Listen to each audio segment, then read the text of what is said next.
Hi SD fans and welcome back to our YouTube channel. Learning to dive is a bit like learning to drive a car. You take some lessons to get the basics, then you pass your test, and then you start learning what it's really like out there in the big bad world. In this video, I'll offer some hints and advice to those who are on the brink of getting their entry-level qualification or have recently taken their first steps into the watery world of diving.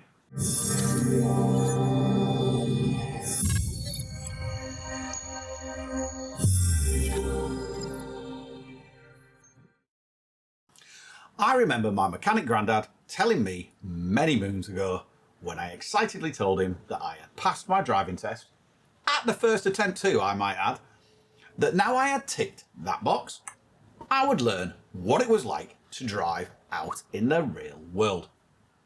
He was right too.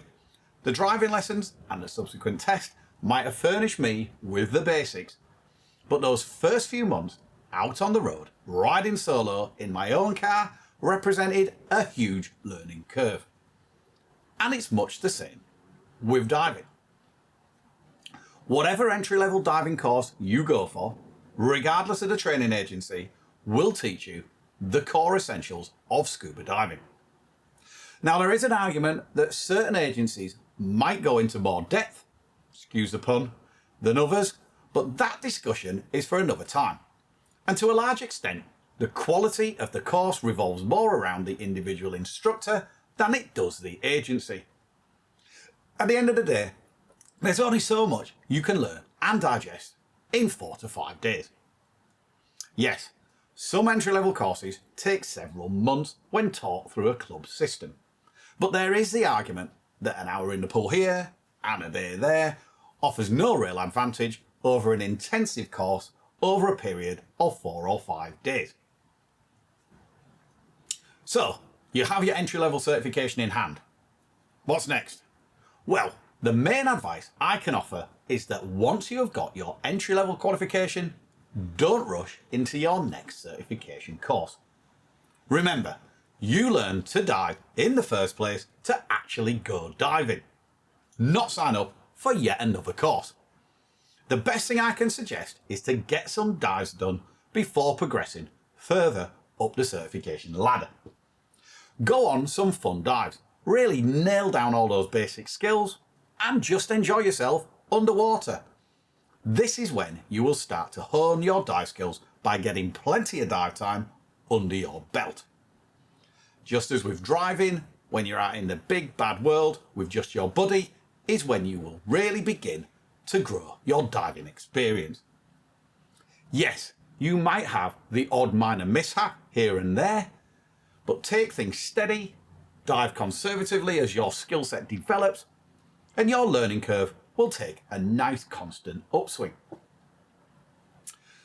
Try and mix up your diving as well. If you can, do some shore dives and also do some boat dives. Depending on your location, blend inland dive sites with some coastal locations. Variety is the spice of life, and it's a good idea to get that into your diving at an early stage to avoid falling into a rut. Here in the UK, for instance, we have far too many divers who only dive inland sites, or in some cases, one particular inland site. Now, don't get me wrong, we have some fabulous inland locations here, and they are fantastic for getting in the water when the weather makes the sea unfeasible, you need a static environment for trying out new kit, or you just need to get in the water to run through some skills and drills. But come on people, when you get to the point that you can navigate around every single sunken attraction with your eyes closed, it may be time to try and dive a few other places.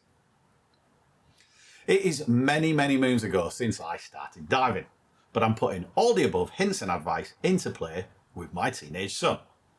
Luke has grown up around dive kit and is a real water boy, so it was natural he would get into diving. He started snorkeling at 3, moved on to Sassy at 5.5, did his bubble maker at 8, SEAL team at 9, and then completed his junior open water course around his 11th birthday. He clocked up his junior advanced certification at 13, and that is currently where he's at. and he's just turned 15. COVID kind of put a bit of a dampener on diving activities through 2020 and early 2021, but he's still got close to 85 dives long now, which include warm waters in Florida, Grenada, Malta and Egypt, as well as cold water dives here in the UK, both coastal and inland. He's dived in a 3mm wetsuit, a 5mm wetsuit and 2 different types of dry suit. He's used various jacket style BCDs and has now moved on to a backplate and wing. Many people were asking if I was going to get him through his courses super fast and have him as one of the world's youngest master scuba divers.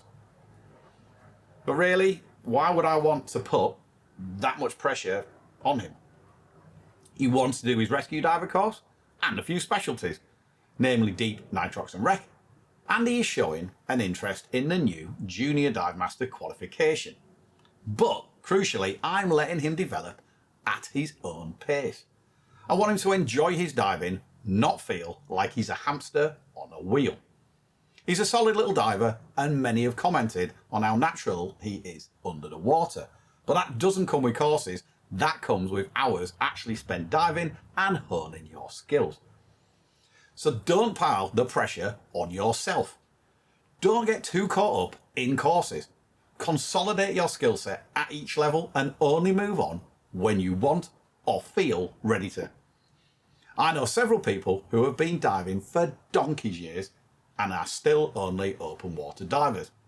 They have no interest at all in going deeper than 18 metres, so just don't feel a need to progress any further with certifications. And I totally respect that. One couple have been diving for a good 20 odd years and must have close to 1,000 dives now. On the flip side, I know people who have been racking up the experience dives, but have also been blasting through their certification courses. It's all down to personal choice. As I said, just do it at your own pace, be that fast or slow, and don't feel pressured to do something that you're not comfortable with. Just remember why you wanted to learn to dive in the first place. Was it to get a wallet full of cert cards, or was it to get out there, see the marine life and explore some fascinating shipwrecks?